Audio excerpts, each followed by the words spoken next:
নমস্কার। অনেক দিন পর আমাদের শৈশবের জীবন নিয়ে আমার লেখা একটি কবিতা। কারণ শৈশবটাকে আমরা খুবই মিস করি, শৈশবের দিনগুলোকে আমরা খুব মিস করি। তা সেটা নিয়ে আমার লেখা একটা কবিতা শুনবেন, আশা করি খুব ভালো লাগবে। শৈশব শৈশব মানে অনেক স্মৃতি, হারিয়ে যাওয়ার গল্প। আজকে দিনে বৃথাই কাদা, ফিরে যেতাম যদি অল্প। শৈশব মানে খেলার মাঠ, পাশে থাকা বন্ধু সাথী। রাত্রি হলে রূপকথা সব, বেশ কাটাতো দাদুর সাথে নাতি। শৈশব মানে মায়ের বকা, সঙ্গে বাবার গালি। কোথায় গেল পাতার মাছ আর ভাত বানানোর বালি।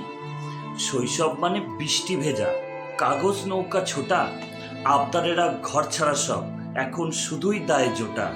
সময় গেলে আর ফেরে না, তবুও স্বপ্ন ডাকি। মিথ্যা আশায় বুক বেঁধেছি, শৈশবটা দেয় কেবল ফাঁকি। ধন্যবাদ, ভালো থাকবেন, সুস্থ থাকবেন।